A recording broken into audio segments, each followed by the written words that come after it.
एक ऐसा प्रेम जो युगों युगों तक अमर हो गया, एक ऐसा बलिदान जिसने त्रिलोक को हिला दिया, और एक ऐसी स्त्री जो अग्नि में समा गई पर फिर भी देवी बन गई।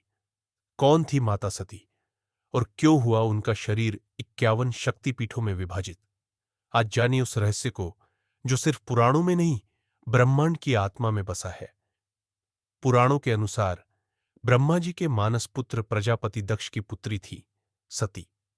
बचपन से ही उनका झुकाव तपस्या और भक्ति की ओर था, पर वो भक्ति किसी और के लिए नहीं, महादेव शिव के लिए थी। कहते हैं सती ने हजारों वर्षों तक कठोर तप किया, पत्ते भी छोड़ दिए, वायु पर जीवन बिताया, और अंततः उनकी तपस्या सफल हुई। भगवान शिव स्वयं सती के समर्पण से प्रसन्न होकर प्रकट हुए और दोनों का विवाह हुआ हिमालय की पावन भूमि पर। यह विवाह सिर्फ दो आत्माओं का नहीं, शिव और शक्ति के मिलन का प्रतीक था। लेकिन सती का यह विवाह उनके पिता दक्ष को मंजूर नहीं था। दक्ष, जो स्वयं को ब्रह्मा का प्रिय मानते थे, महादेव को एक औघड़, एक वैरागी समझते थे। और फिर आया वो दिन जब दक्ष ने एक विशाल यज्ञ आयोजित किया। सभी देवताओं को बुलाया गया, पर शिव को नहीं। सती ने जब यह सुना तो क्रोधित और व्यथित हो गई।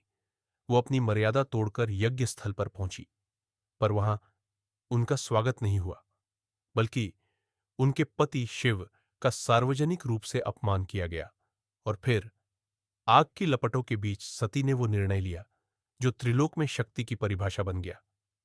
हे पिता, जिन महादेव को आप तुच्छ समझते हो, वो ही संहार और सृजन के अधिपति हैं। मैं आज अपने इस शरीर को त्यागती हूं।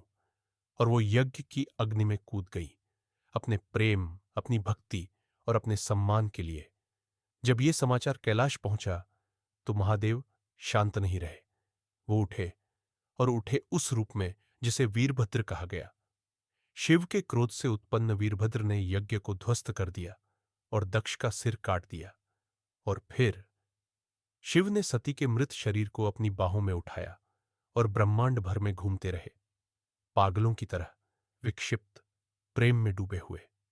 इस प्रेम और वेदना को देखकर भगवान विष्णु ने अपने सुदर्शन चक्र से सती के शरीर को खंड खंड कर दिया। जहां जहां उनके अंग गिरे, वहां वहां शक्तिपीठ बने। कुल 51 शक्तिपीठ, जिनमें आज भी शक्ति की ऊर्जा और मां का तेज समाया हुआ है। सती का अंत नहीं हुआ।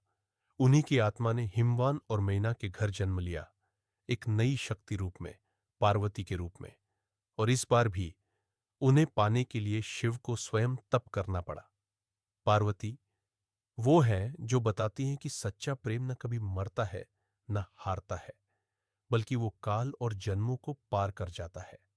माता सती की कहानी सिर्फ प्रेम या त्याग की नहीं है, ये कहानी है आत्मसम्मान, भक्ति और दिव्यता की।